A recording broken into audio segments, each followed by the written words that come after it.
Indianapolis is no stranger to F1.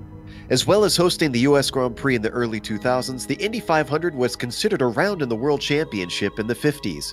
On top of that, world champions such as Ascari, Clark, Hill, Fittipaldi, Mansell, and most recently Alonso have all come across the pond to have a go at the greatest spectacle in racing. Today, though, our drivers won't be tackling the oval, but rather the road course. A technical circuit in which passing is known to be difficult should offer a meaty challenge for our competitors.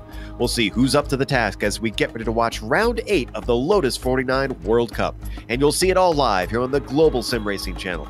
Hi, I'm Joe Peak, and with me in the booth is Johan Vandenbelt. Behind the scenes is our director, the Dr. Amjad Yaman, and he's using cameras provided by Ducky Beard. Johan, Indy's road course is getting close to being 2 decades old now, but for our fans who've not seen it before, why don't you tell us a bit about it? Today we visit Indianapolis Motor Speedway, the American Temple of Speed. Now, the track was originally constructed in 1909, but the road version, as you say Joe, was only added in 2000. Now, Indy Road and Formula 1 have been synonymous with each other since the beginning of the century. The layout was constructed in 2000 when F1 decided to return to the US after a 9-year hiatus. And this race drew one of the biggest crowds in Formula 1 history, with over 200,000 spectators sitting in the stands. But F1 and Indy were never a happy marriage. Other highlights were basically low points, like in 2002 when Michael Schumacher already won the title and tried to finish side by side with teammate Barrichello. And the biggest farce of all was in 2005, when only 6 cars started after several tire blowouts of Michelin in practice. The Indy road course hosts 13 corners and a track length of 3.9 kilometers. And even though Indy Road is a modern Formula 1 track, it does fit these old Lotus 49 cars quite well. Drivers are able to throw the car around and enjoy a top speed of almost 300 km an hour at the end of the straight. Drivers will lap Indianapolis 22 times today, and to get an idea of how the perfect lap looks like, let's hop on board our GSRC Lotus 49 for a lap around the Indianapolis road course. Alright, we're in the GSRC Lotus 49, so let's do a lap around Indianapolis. The run down to turn 1 is far and above your best chance at a pass during the lap, but with the high speeds you've got to brake way earlier than you're used to in any other car. The opening chicane invites you to hit the first half a little quicker, but watch out for wheel spin if you get on top of the curb in the second half. Turn 3 requires some throttle modulation, and then you'll swing it out wide for the best entry into turn 4. This is a surprisingly slow bend, and it's easy to overestimate how much speed you can take into it. From there, it's almost one single arc into turn 5 where you're still playing with the throttle. But you've got to make sure to swing the car off the right and then slow it up for the patience try in turn 6. This is absolutely best with a late apex because as you can see, 7 comes up right away, and you really want to open up this sharp right-hander as much as possible for a good launch onto the backstretch. The light gray pavement to the left is not considered inbound, so stay to the right of the white line. Turn 8 is probably the only other good place for an overtake, but this set of S's get progressively tighter and slower up until turn 10. Getting out of rhythm here can throw away a lot of lap time, but thankfully it's annoyingly hard for anyone to get by you. From there, make sure to cut far inside on 11 where the access road is paved at the apex. This brings us back to the oval portion of the circuit. In most cars you'd be flat out through here all the way until turn 1, but in the 49 you're feathering the throttle in both 12 and 13. Ideally, you'll be aiming the car to feed smoothly onto the power as early as you can. Just be careful not to clout the outside wall on the exit. Hopefully, you've kept it together and have now finished a lap around Indianapolis.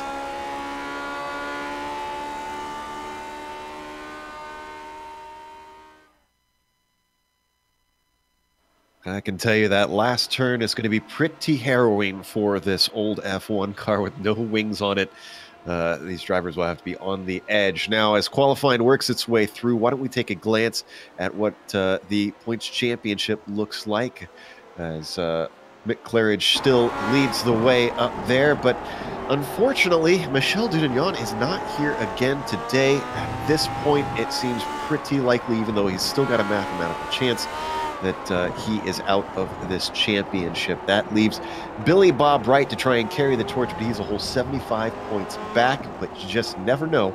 He has gained a spot up in the third. Benjamin Zoko as well jumps up, and that is because Tommy Unhola, with a bit of a bad race, drops down to fifth. Now, what about the Formula 2 championship that these guys keep track of here, Johan? Yeah, one driver that has been impressing a lot in the recent weeks, Hideki Koifisto, is leading that championship. He has some good runs, won several events in the Formula 2 championship, and he's currently 11 points in front of Andrew Eng. Eugenio Massa wasn't here last week, so he drops down one place, 70 points behind Koifisto. Matt Wright had a good run so far as well, gaining 3 places, 1 point behind Massa, and overtaking Don Good, who's currently in P5. Well, if you've never watched the Lotus 49 World Cup before, as we start to see some times pop up at the top of the screen, why don't we give you a little refresher? Even if you have seen it, here's the race details for today.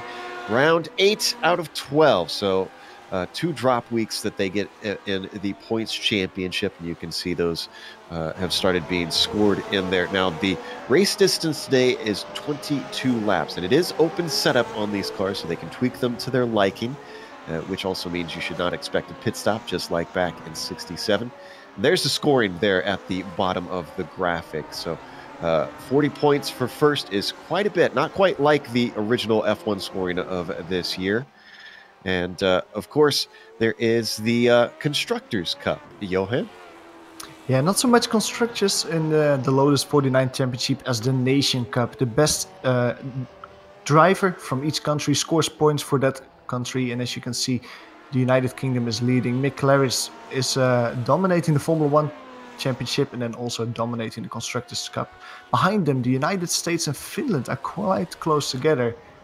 Billy Bob Wright scoring some more points last race around, pushing them up to second place in the standings. Now, Australia overtook France, with Dudagnon being absent last week around, with Benjamin Zoko scoring some extra points, moving the Australians up to 4th. Already, we've got quite a few drivers with laps, and Billy Bob Wright, interestingly, is on the pole right now. And I'm checking to see if Mick Claridge has got his second time. It looks like he is on his second lap right now. A 1:26.8 has got him in third currently. Ove Trangarade is ahead of him on the front row. He's going to have to get this last corner right. Looking at the time, it looks like he's decent right now. He is on a flyer. Comes up to the timing line as he crosses. Is this going to be good enough for pole? It is. A 1:26.3, 2/10 faster than Billy Bob Wright. Yeah, I think Mick Claridge maybe took it a little bit calmly the first lap around because he improved by over 5/10 in his second lap. We see Ovi Trangarade currently, who's still on his second lap of qualifying.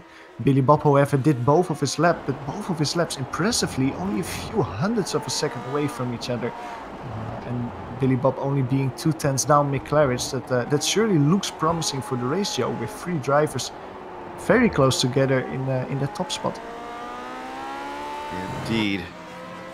And Matt Wright has just completed his second lap, does not improve, stays in 7th. Bit of a correction from last week that we did have on the air, but just to repeat, Matt Wright, not related to Billy Bob Wright. That was Michael Wright that I was thinking of, who we have seen on the broadcast before. Trangarade right now with his 2 laps in is just basically cycling around to get some warm-up in. Yeah, we were saying that the top 3 is very close. Well, look at the gap between P4 and P5. Benjamin Soko and Gary Thiel with exactly the same lap time, a 1:26.966 out there, just in front of Marco Kika. That's one of the new names in the Lotus 49 Championship this season. Well, that should be a fascinating fight out there. Johnny Bell coming around on his second lap right now, a 1:30.1, so a little bit down on speed for his first lap. I think we saw that last week as well at Brands Hatch. Let's see if he improves on the second lap, and it looks like he will not. So going to start in 12th. We got 2 drivers without a lap time in, Kemp and Reynolds with just about a minute left. And I believe, let me double check, I think that's everybody with their 2 laps in, and indeed it is. So let's go to the grid. Mick Claridge is going to be on the pole yet again. Billy Bob Wright will flank him. So with him being the remaining contender here for the championship, we'll see if he's able to overtake Mick Claridge. Ove Trangarade will start in 3rd with Ben Zoko starting 4th. And as we mentioned, tied on time, at least down to the thousandths. Apparently, iRacing does count farther than that, so they will have different times most likely farther down on the scoring. But Gary Thiel will start in 5th behind him. Marco Kika rounds out that row in 6th, with Matt Wright starting in 7th. Barry West will begin in 8th. Tony Tolis, I'm told is the way it's pronounced his name, in 9th, and Eugenio Massa rounds out our top 10. Yeah, and 11th, it's Hideki Koifisto, the leader that we talked about of the Formula 2 Championship, not having a great qualifying out there. He's behind several of his rivals like Barry West, so Hideki Koifisto will try to move a few places up forward during the race. Now, Johnny Bell will start next to him on row 6 with a 1:31, and as you can see, 2 drivers without a lap time, Neil Kemp and Robert Reynolds. Now, Robert Reynolds just joined the server, so he'll be out there. I don't think Neil Kemp has sat in his car yet, so I hope that we'll see him out there today, but I don't think we will. There you can see the cars gridding up now. There, just behind the infamous yard of bricks. Now, turn 1 is going to be the obvious spot for passing, but the other one, at least on paper, that looks possible, turn 8. But do you really think we'll see anything there today, Johan? It's a difficult corner to really make a move, and I think that in turn 1 you can probably make the difference yourself if you just make sure that you have a good exit. But what you say in turn 8, that's probably a corner where you can only capitalize if other people make a mistake. So it's probably not one of the corners I see a lot of passing today. It's probably going to happen out of the oval section going into turn 1. Well, we'll see who can get one set up. Just waiting on Kemp and Reynolds to come out to the grid. And as you said, Kemp not in the server right now, so possibly will not see him race. Bit of a small field. Of course, the 24 Hours of the Nürburgring going on iRacing right now. So that's competing a bit with some of our regulars might be out there running with teams. Engines are revving here in round 8. Green flag is out, and it's a bit of a bad start for Billy Bob Wright as he's already got Ove Trangrade coming up the outside. Not so for our leader, Mick Claridge. He starts to streak away. Coming up on the inside. Who is that? That's Ben Zocco looking to get himself onto the podium. Sneaks to the inside, but the track switches back here into 2, and he can't hold on. He's going to have to slot back into 4th, Johan. Yeah, Gary Thiel saw his chance there to go on the outside of Benjamin Socco. Benjamin Socco had a great start, almost got Billy Bob right there, but not enough for Gary Thiel to go around his Australian rival. But I have to say, Mick Claridge having a superb start, immediately almost a second ahead of Ove Trangrade. Cars already getting single file in the technical first portion of this track. Now on to the backstretch. Got to be careful how wide you go on the exit there. Drivers can get a slowdown penalty. And they break for turn 8. Your order up at the top: Claridge, Trangrade, Wright, Zocco, Thiel. Thiel very much under attack from Marko Kika, the mailman from Finland, coming at him. Marko Kika, as we said before, it's a name that we haven't seen yet this season so far, but he's having a good qualifying and also a good first lap of the race. Now he's a little bit further behind. So we go on board with him behind Gary Thiel as he was in the infield section. But Gary Thiel went a little bit loose in the exit of the infield section. Kiko, we've seen plenty in the other Lotus, the Lotus 79, which is a very different car. But he's not doing too bad running mid-pack here, jumping over to the low downforce machine from the 60s. As they come down to turn 1 for the first time. No attempts, but Trangrade gains a lot of ground using the slipstream to start to gain. Big slide from our leader, Mick Claridge, and that's going to help the Scandinavian catch up to him even more. And you could see it on the start-finish straight, how much these drivers are weaving. You saw Mick Claridge go all the way to the inside, to the pit wall, when he came out of the last corner, the oval corner, just to try and break that draft. So that's probably something that we'll see for the rest of the race. Trangrade not giving up on this battle. The critical turn 7, where that mistake could cost you a passing opportunity down into 8. They're about dead even as they fly down towards that turn 8 corner. Not as tight as it is now in current days. This is a bit of an older layout if you haven't noticed. Oh, another slide we're used to seeing from Mick Claridge. Tends to like a loose car, Johan, but it looks like it's costing him today.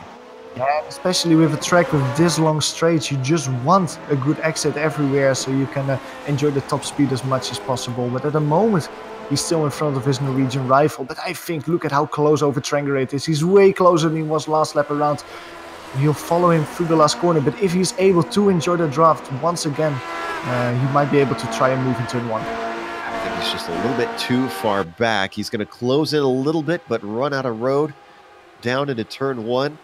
With all the slipping and sliding, you know, we haven't really taken a look at the weather yet today. I wonder if we could pull that up. 100 degrees on track. That might explain it a little bit. 75 out there with a partly cloudy, not much wind, but boy, hot temperatures. These cars can be a little sensitive to that weather change.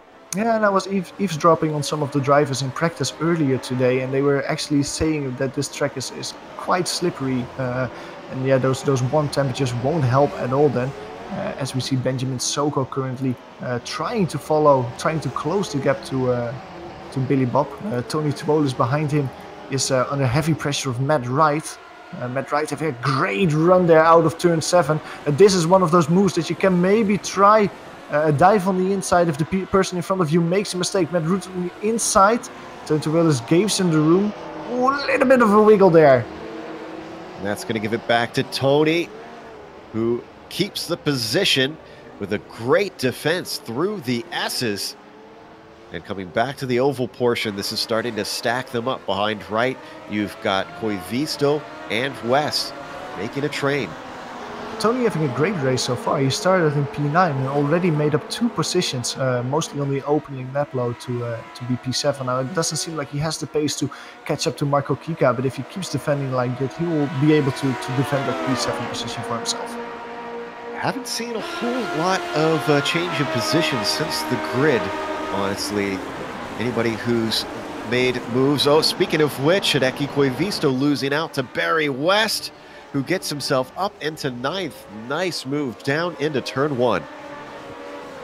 And that's what we were talking about, the Formula 2 Championship. Hideki Koivisto is leading, and with Andrew Eng not showing up, he will probably extend his Formula 2 lead a little bit. But Barry West, currently P7 in the championship, is looking up to try and close that championship gap down as much as possible.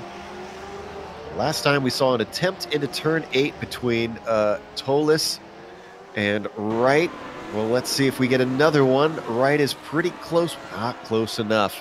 Unless he makes a big dive from way back, and you can see as they break for the corner, he's going to stay in line.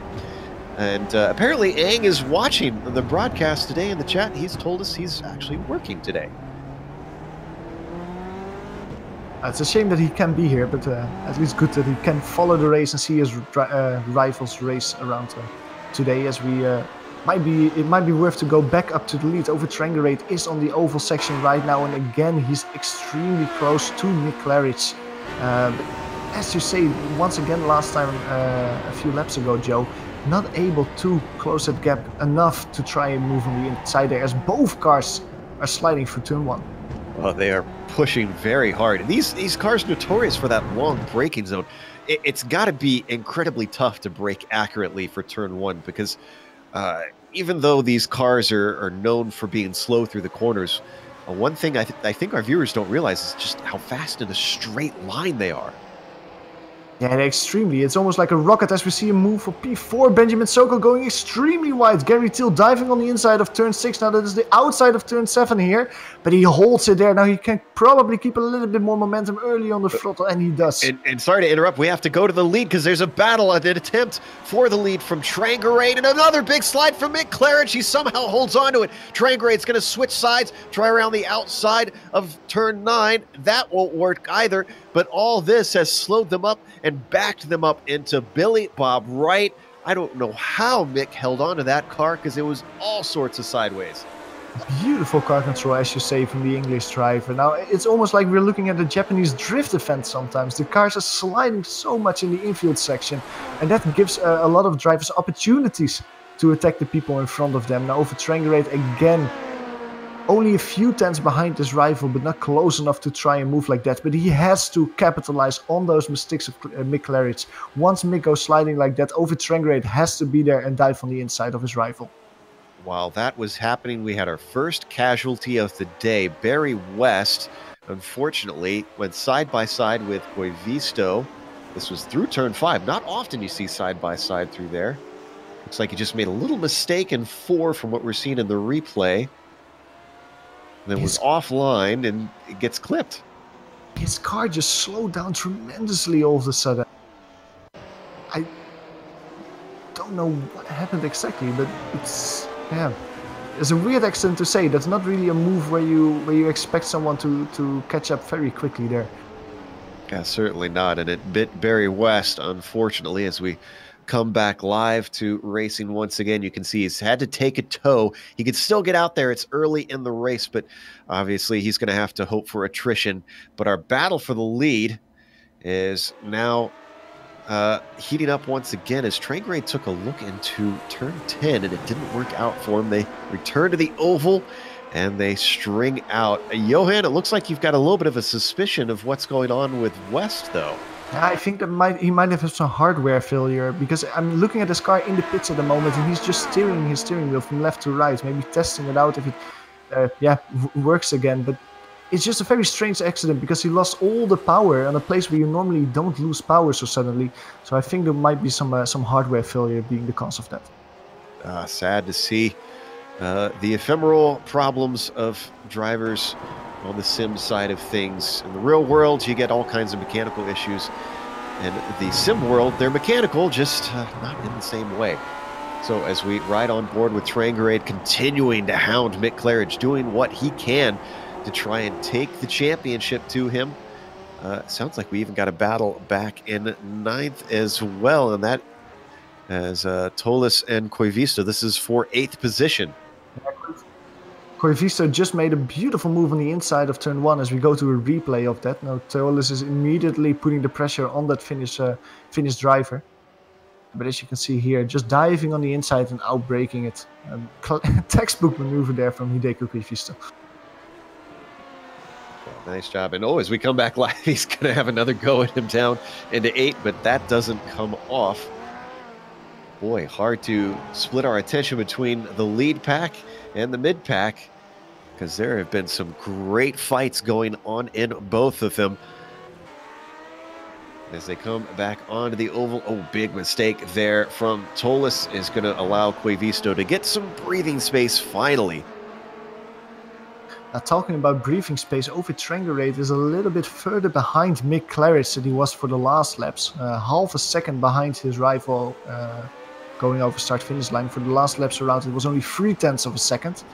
But in the infield section, Ovid Trengerade immediately braked up, closed the gap in the braking zone and putting the pressure on him. It doesn't seem like Mick Claridge is able to create a gap to his Norwegian rival, Joe. I think that just being, maybe he's quicker and just cannot make the pass, or the draft is helping him, but Mick Claridge not able to create that gap that he wants. We've got a replay of Tolis. What happened here? This is down into turn 1. Oh no!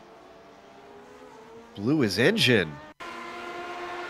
I heard some drivers in the pre-race, they were talking about it on the forums, that the downshifting is so intense here at turn 1 that was a real danger, that if you downshift too early, you can pop the engine, and well, Tony's the first one to make that mistake today.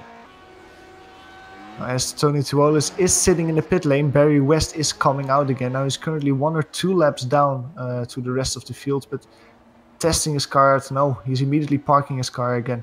Sad to see. Well, top 2, a lot closer than they've been before. Ovid Trengerade using the slipstream. Claridge knows it. He ducks to the inside, tries to cover him off. Breaks a little bit early off the racing line. Can Trengerade hold on? No. It looks like Claridge will live for another day, but look at Billy Bob Bright sitting in that popcorn position, just waiting for something to happen between these two. You're taking the words from my mouth. The popcorn precision 100%. Billy Bob is not even trying to try a move over Trengerade. He's just letting the two in front battle, as he is actually, no, he is trying to make a move now on the inside of turn 6. That probably is to the liking of Mick Claridge. You can immediately create a gap of almost 1 second as they go side by side for turn 7. It's going to be a drag race down the back stretch, and even though he had the outside, the momentum seems to go a little bit to Trengerade, but he's now going to be on the outside. Look at how much later he brakes. Oh, a little bit too late as the car goes wide on him. He tries to hold on to it. Here comes Billy Bob right around the outside of 9. They bang wheels, and he slides once again, finally giving it up to Billy Bob Wright, who gets himself back into second where he started on the grid. Great move there from Billy Bob Wright. I'm curious to see if he is able to close that gap down there to Mick Claridge. Mick Claridge is over a second now in front of the driver. Ovid Trengerade 1 second behind Ovid Trengerade. Now behind him there's also a heavy battle going on between Gary Thiel and Benjamin Soko. Just a few tenths away from each other. Behind him as well, Michael Kika. The driver is in his popcorn position currently in 6th place. Gary Thiel immediately covering the inside on the run towards turn 1. And down into that huge braking zone they go. Thiel to the outside, Zoko defensive. The Australian has been able to rebuff him so far. Kika, as you said, just giving watch. This is the closer battle now, as up front they've stretched apart. Ooh, is that a lockup there from Zoko through turn 3? Not often you see tires smoking into that corner. Yeah, I don't know if it was a tire lockup or maybe a little drift, but it was certainly not the most profitable line through that corner. And you can see Gary Thiel immediately closing the gap. He's so close through turn 7. He has a great exit out of that corner. Extremely close. Now he is in the position to try maybe a dive on the inside, but he chooses to elect to stay on the racing line and have a greater run here. But yeah, Benjamin Soko able to just cover him off quite easily. And Michael Kika, look at that blue and white car behind him. This is a free cars under a blanket race. This is fantastic stuff. And as they come onto the oval, they are right with one another. This is going to be oh so tight. Kika drops back a little bit, but Thiel nice and close up there. And as that is happening, we might see an overtake. No, we're not. It looks like Trangrade's going to back out of it down into one. So let's stay with this fight because they're now going side by side. Zoko, it looks like it's going to stay on the racing line. Does not defend from Teal. He's going to have the inside, and Zoko gives it up.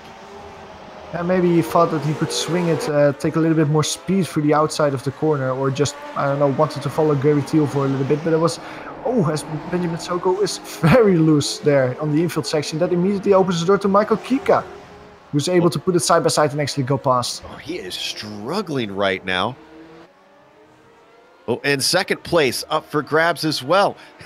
Everybody is fighting out on track. Trangarate has a go at Billy Bob Wright down into turn 8, but not quite close enough. Right a little bit off the apex, tucks it back into the line. And as that was happening, we missed Kika managing to get by Zoko. Let's see, where did this one happen? Basically, it happened through the whole infield section as the cars are side by side here. Through 6, he holds on the long way around, and it finally pays off into 7, where it returns the favor to him, and he has the inside corner. So that's going to move Marco Kika up into 5th. Zoko down to 6th, 2 positions in 1 lap effectively.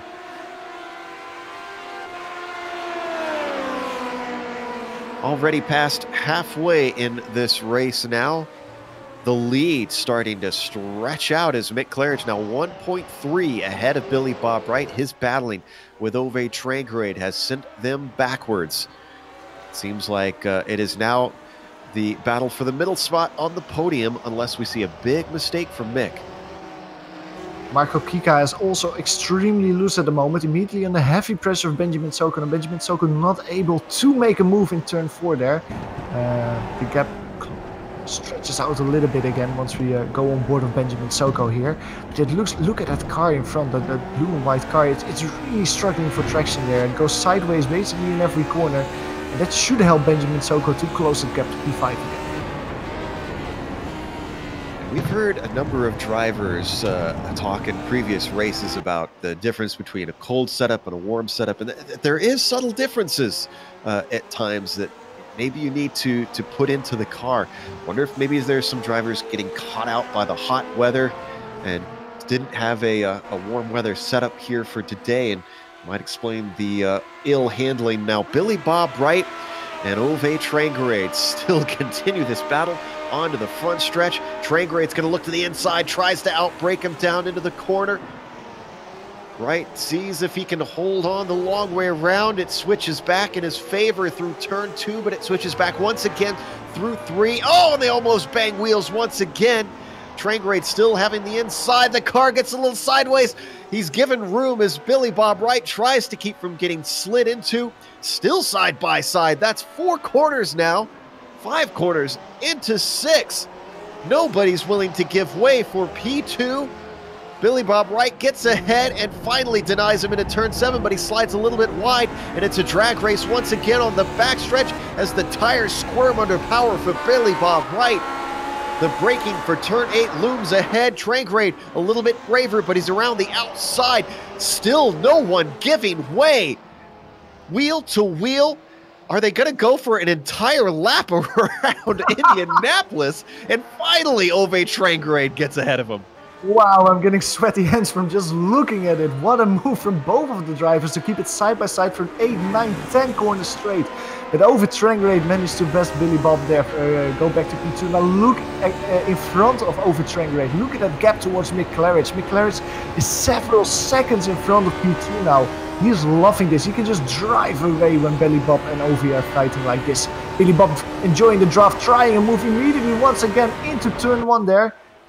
A little bit later on the braking though, but he does have the inside. Ove Trangrade trying to swing it around the outside. Billy Bob immediately cuts him off. Billy Bob back to P2. Oh, wow, chopped him off the nose. Almost lost the car through 3. Covers off 4. Boy, these two are fighting fierce. And from what I know of these two, they're probably grinning ear to ear at this point. But so is the Englishman, Mick Claridge. As you said, that gap now up almost to 4 seconds with all this fighting between them.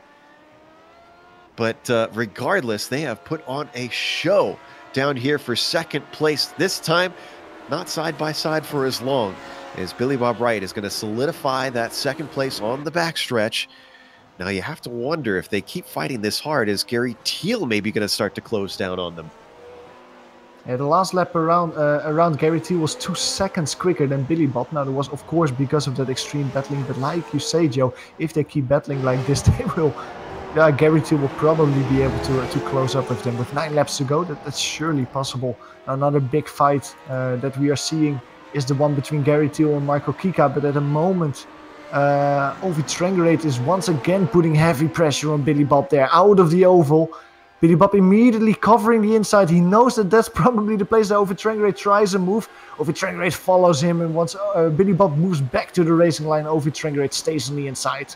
And they're braking, putting his white and red car side by side, and now immediately he's in front, but he doesn't dare to cut Billy Bob off, and that causes them to go side by side for turn 2. But Ovi Trangerate finishes it. Wow, brave dive down to the inside, and they touch wheels.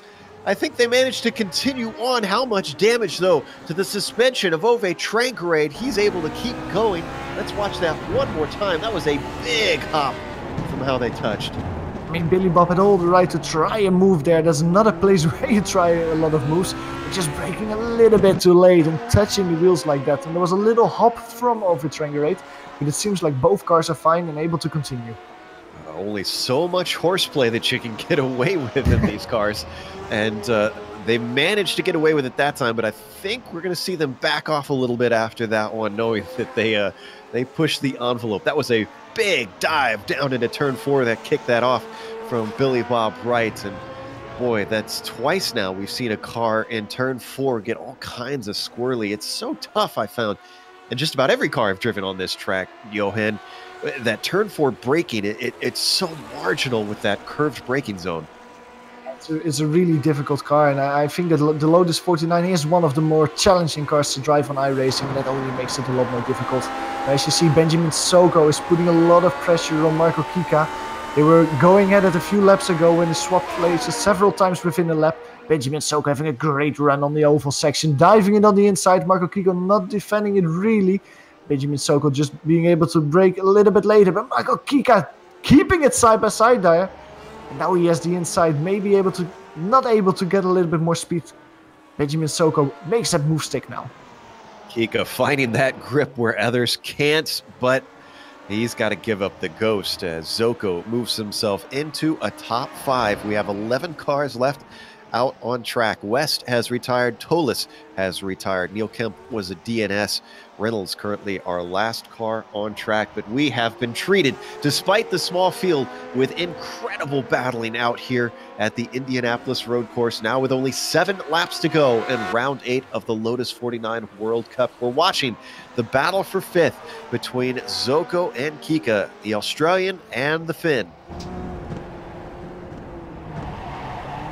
And like you say, these drivers might be able to switch positions, but they're not able to really drive away from the competitors. Michael Kika not having a great exit, however, out of that last corner on the infield section. You can see immediately what that does to the gap. Benjamin Soko able to create a gap of several tenths, 5-6 tenths already before they enter turn 1 of the oval section. One thing I love about this open cockpit is that you can really see the driver work inside there. We were watching Marco Kika's hands. I wonder if we could jump on board Mick Claridge and see the difference here. And this is one of the things that a lot of the fast drivers talk about. Mick might not be the best example, but smooth is fast, even in this car. And you're going to see, yeah, look at how little action there is on the wheel in Mick Claridge's car. Just one smooth stroke after another through each corner for the Englishman.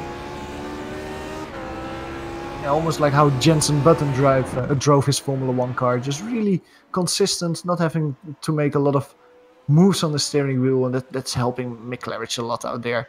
As you can see, he is having a 4-second gap out there over Trangerate. It's mostly because of the heavy battling between Over Trangerade and Billy Bob Wright. But for the last laps around, I think Over Trangerade has been quicker. Last lap around, he was 6/10 quicker over Trangerade than McClarich. So if McClarich just continues his current lap times and Over Trangerade does the same, we will see a battle for the lead in the final laps of the race. You know, I mentioned I wondered if Ove Trangerade had damage on his car from the contact. Maybe it's the reverse. Maybe you have to worry about Billy Bob Wright having some damage from that wheel-to-wheel contact there in turn 4. As it's now 1.3 seconds between himself and the Norwegian. Trangerade very much got the bit between his teeth, trying to reel in McClarich, but with 5 laps to go, it's probably too little too late. Our battles on track starting to separate, everybody getting themselves their own little space out there on the famous Indianapolis tarmac. Yeah, and we were saying that the gap is slowly decreasing in the favor of Over Trangerade. Now both drivers putting down purple lap times. Over Trangerade wasn't qualified as he probably had an off track, but he managed a 1:26.1 last time around. And McClarich was 3 turns slower. So both McClarich is answering to Over Trangerade closing down on him, and just enough to prevent the Norwegian driver from getting too close in the final stages of the race. Just mind the gap, as they say exactly. over there. As McClarich comes onto the oval one more time. What's interesting is we haven't seen any drivers that have clobbered the outside of the final wall right here where Clarich is coming out now. I guess everybody just being careful and not pushing the envelope onto the main straight. So wary of knowing that you can end your race in a hurry with that concrete out there. Breaking down, and once more Ove Trangerade setting the fastest lap. A 1:26. What was that? A 1:26.1. Wow. But again, like I said, McClarich just minding that gap, as you called it, only 2/10 slower than the Norwegian rival. So he's really making sure that the gap stays big enough so he doesn't have to battle and worry too much in the latter stages of the race. Now, Billy Bob did a 1:27.6 last time around. Billy Bob was as quick as McClarich and Over Trangerade were at the beginning of the race. And like you said, Joe, I do think that Billy Bob might suffer from some damage because of that contact he had earlier. He's not able to drive the same lap times as he was earlier in the race. He did several 26s, but now he's high 26s, 27s, and sometimes even a 28. It seems like he's having a little bit more trouble to control his car than he did earlier. Now, as we watch this battle continue between Zoko and Kika, the thing that struck me about that fast lap for Trangerade, his qualifying lap was a 26.7. That lap was a 26.1. Now, you might say, oh, yeah, well, yeah, they've got the draft out here in the race. No, that was without the draft to help Trangerade. He was too far back from Clarich to receive any help. So that was just straight up storming around this racetrack. And I think it's mostly consistency, getting into the rhythm. Over Trangerade has been alone on this racetrack, so to speak, for several laps in a row, and he sees in his field of vision a little black blimp, and he knows that it's McClarich, and every lap he sees that black blimp coming closer and closer, and this probably helps him to get into that rhythm and really focus on the perfect lap times, because last time around, again, he was 3/10 quicker as McClarich when he did a 1:26.4. So Over Trangerade is just being able to really focus on his lap times and being quick out there. He's got a little bit of lap traffic in the form of Robert Reynolds, who's already been lapped by McClarich, and he's going to dutifully pull out of the way here before the S's and let Trangerade through. Nice job there by Robert, being the last car on the field. And another car getting ready to be lapped. The next car to be lapped is Johnny Bell. Mick's going to get a bit of a tow. No, he will not, because Johnny's going to pull to the outside, let him through. Good move from the left driver there. The Pennsylvania driver didn't have the fastest qualifying time, but he's been circulating on his own and is not going to finish in last. So not a bad job out there from the number 13. Now down to 2 laps to go here, and round 8 of the Lotus 49 World Cup. Clarich looking set to take yet another win. What is this? I believe this will be win 7, I want to say, this season for him. Something like that, but this is some Ferrari in the years 2000 to 2004 victory streak that he's doing. He's having a superb run this season, basically dominating and in the top 3 each race, and most of those races finishing on the top step as well. Absolutely, and that seems fitting out here where a track that was run by Ferrari during those dominant years. As we watch Mick Claridge work his way through turn 8, that gap holding steady at about 3.4 right now. And, well, the gap between Traingrade and Wright, that is up to 5.3. The good news for Billy Bob is he's still 6.5 seconds ahead of Gary Teal. It's unlikely unless Billy Bob makes a big mistake that he will lose this podium spot. But the white flag getting ready to be held out for Mick Claridge as he comes onto the oval for the penultimate time. Final lap for Mick the Quick out here at Indianapolis as he breaks the final time into the first corner and weaves it through that right left of the first 2 turns and into the infield. Traingrade chops off another 4/10, but it is just too little too late. Played a little too hard with Billy Bob Wright to give him a chance to hunt down Claridge. Yeah, especially that's really the place where Mick Claridge made a difference. Mick Claridge got the pole position, and he maybe on raw pace alone, he is the quickest driver out there today. He's probably just conserving his tires in the last laps around. But when Ovid Traingrade started battling with Billy Bob, that's really where Mick Claridge was able to put the hammer down and create a gap to his rivals. And that's a gap, as you can see, that he didn't give away. So I really think that Mick Claridge enjoyed that battle, especially looking at it from his rearview mirror, because that gave him the win out there.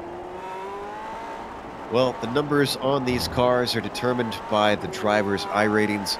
And you can see why Mick Claridge has had the number 1 on his car for many of these races.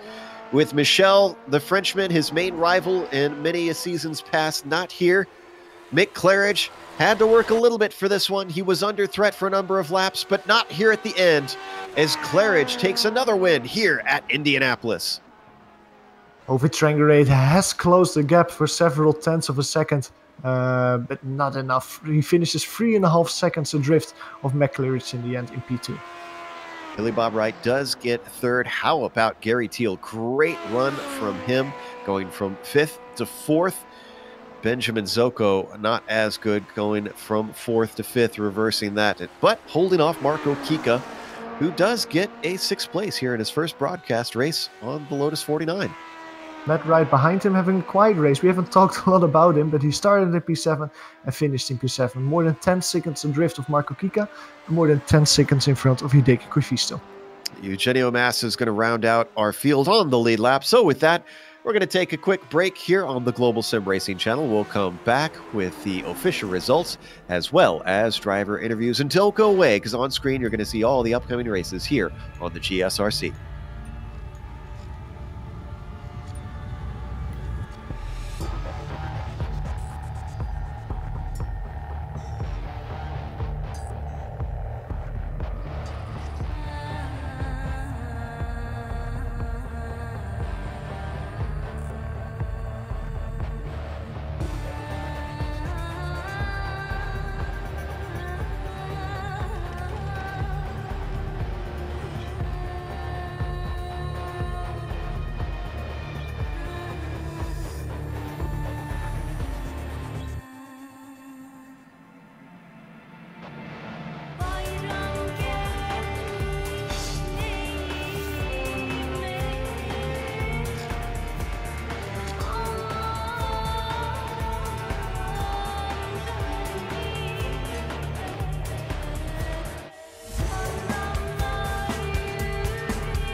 Welcome back to the Indianapolis Motor Speedway. We just watched round 8 of the Lotus 49 World Cup. What a race, too, we had. Even though it was a big gap at the end for the lead, that really doesn't tell the story. You have to go back and watch this one to see how it all played out. Mick Claridge, helped out a little bit by battles behind, takes the win.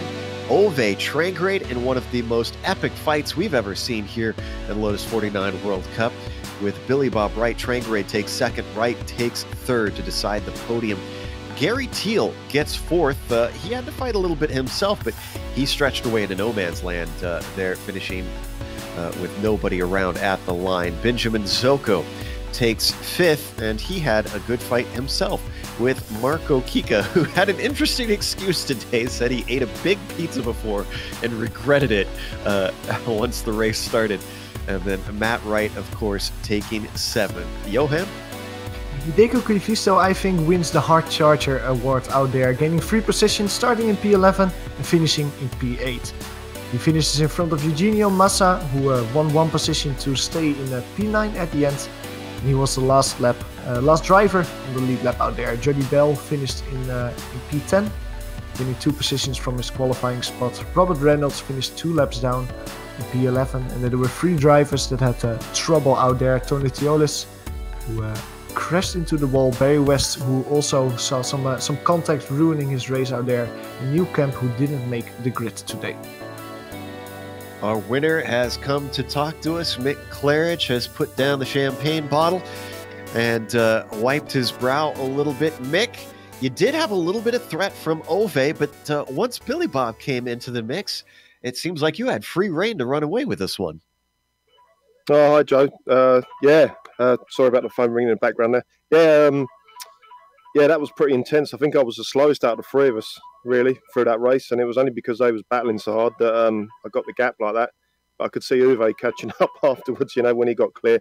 But, hats off to Billy Bob for being on the pace there. Well done to him. It looked really good in the mirror anyway when I was watching it.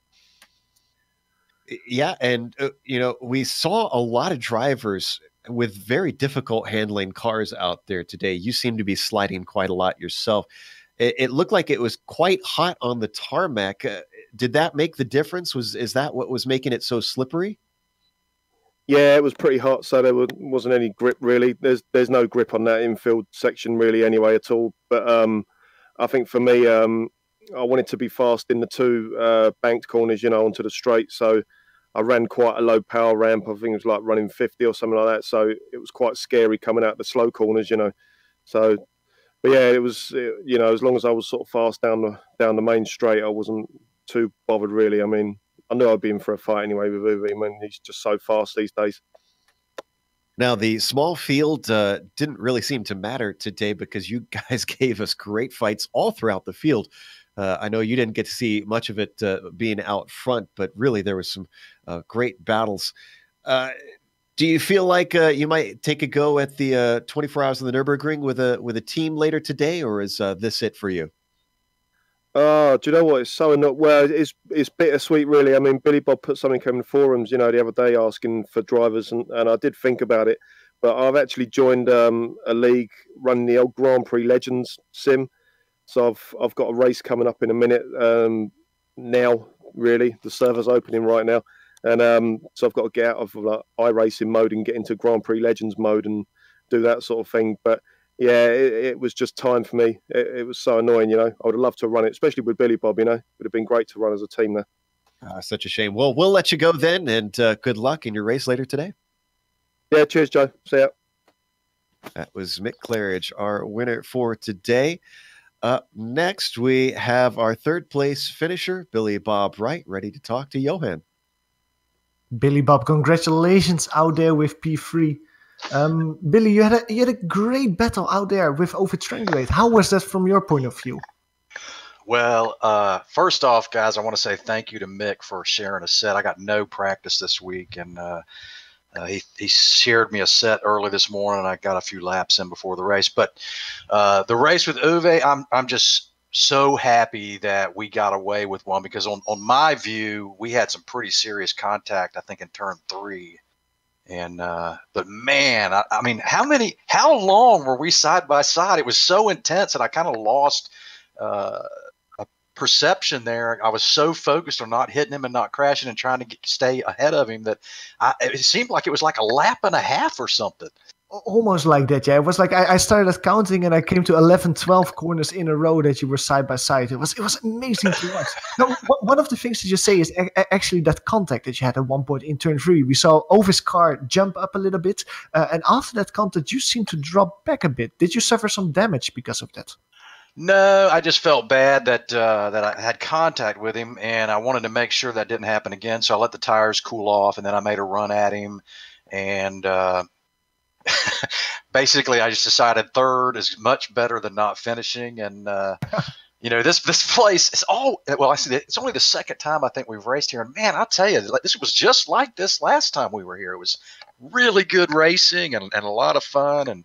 And so for those guys that didn't run today, you made a mistake. This track is so fun. I mean, it's a compromise. You're constantly fighting the car because there's no grip, but man, is it fun to do.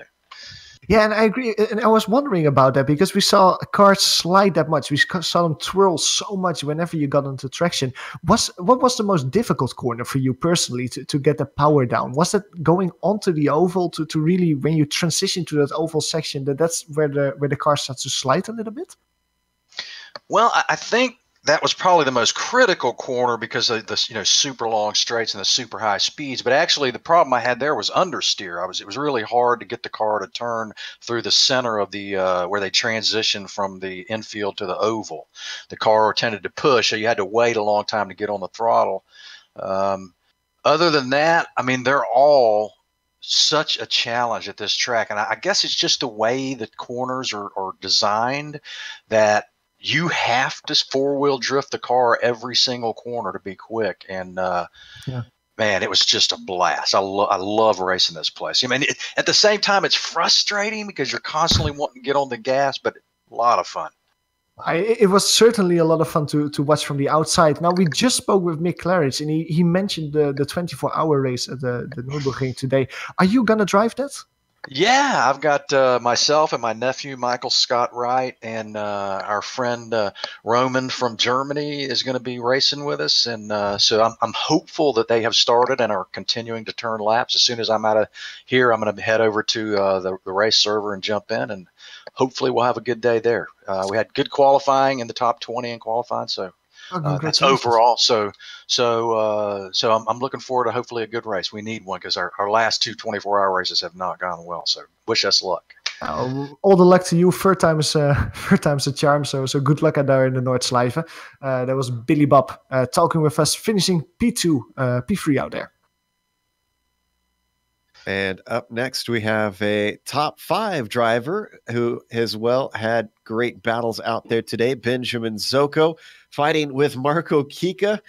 Ben, that was a lot of back and forth. Gary Thiel was in there as well. I have to imagine you enjoyed that 3-way that you guys had.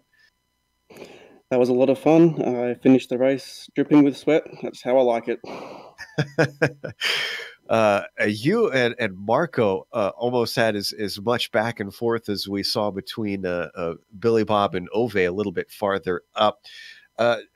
Going side by side with drivers, is that difficult around here? Do you have a 3-screen setup or a Rift to help out with that, or are you on a single screen?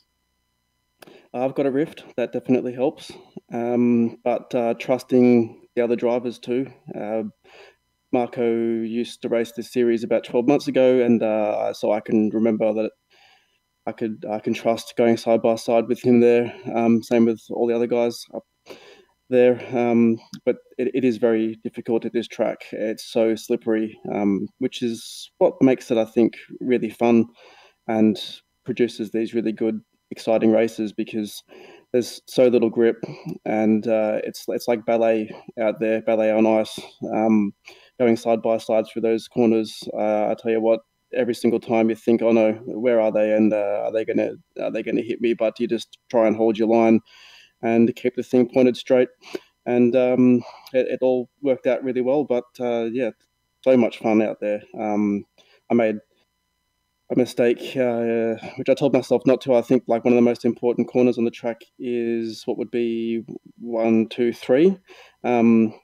If you go in a little bit too late on the brakes there, it's all over. And I told myself I would always brake at the end of the curb on the right. But when I had Neil behind me, I was under too much pressure, and then messed that up. And then that left me sort of vulnerable to Marco, and then we battled it out. But yeah, even though I didn't finish where I started, I still really enjoyed the battle, and it was 22 laps or something of just really great fun side-by-side racing, and wish we could do it again right away. Now, talk to us a little bit about turn 1. We saw at least one driver suffer a blown engine from the downshift. Are there any tricks that you can do to try and avoid that end of there, or is it just require patience? Yeah, I'm not sure what's causing that for people. I tend to blip the throttle a lot, and I tend to go through the gears really quick too. So I should be susceptible to blowing the engine too, but I can't really explain how it happens. Because it should happen to me. I'm really rough. I smash through the gears, and I think if they're not using as much throttle as I am on the downshifts, then that might explain it. Not matching the RPM when they downshift, that could cause it. But it's a very heavy braking zone, and it's easy to think, okay, I've shaved off enough speed to make the apex, and then you overshoot it by a few meters. I think everyone at one point in the race would have gone through there with arms crossed. Yeah, it is not easy to get this car woed up with those long braking distances. Next week, we're going to another track here in North America, up to Montreal. How do you favor your chances? Do you think the high attrition rate might give you a chance at a podium? Hopefully. I love that track. I love the Villeneuve family, and I especially love racing in Montreal. But I can't say that it's a track that I am better at. So yeah, I'll hope that everyone crashes out in front of me and I win. All right. Well, best of luck there. And I don't know if you're competing in the Nürburgring 24, but if you are, best of luck out at the ring as well. Nope, but thank you anyway. Have a good one. Thanks, Joe. That's Ben Zocco, 5th place finisher today here at Indianapolis. With that, we are going to close up for today. Of course, thanks to Ben, of course, for helping organize the broadcast coming back once again and bringing GSRC back. Thank you to the Lotus 49 community for bringing us back. Thanks to the companies that provide the software and hardware for our broadcast listed here on your screen. Additional thanks to Eric Ekholm and Casey Lalonde, who provide our wonderful music. See the screen for how to get a hold of more of their great work. Also, thanks to our team today here in the booth, Johan, Amjed, and Dougie. If you'd like to find out more about GSRC, including upcoming races, you can find it at globalsimracingchannel.com. Or you can also check us out on social media. We're on Twitter at GSR Channel, Facebook at /GlobalSimRacingChannel, and Instagram at GSRC_Graham. Don't forget, head on over to our YouTube page. There's a big red subscribe button. Hit that one so that you don't miss a moment here on the GSRC. Now, as I mentioned, next week, we are going up to Canada for Montreal, a street course. That is difficult in this car. That'll be Saturday, May 12th at 9:30 a.m. Eastern. We also have upcoming races for other series listed on the screen, so check those out and mark them down on your calendar. However, until next time, race clean, race hard, see you on the track.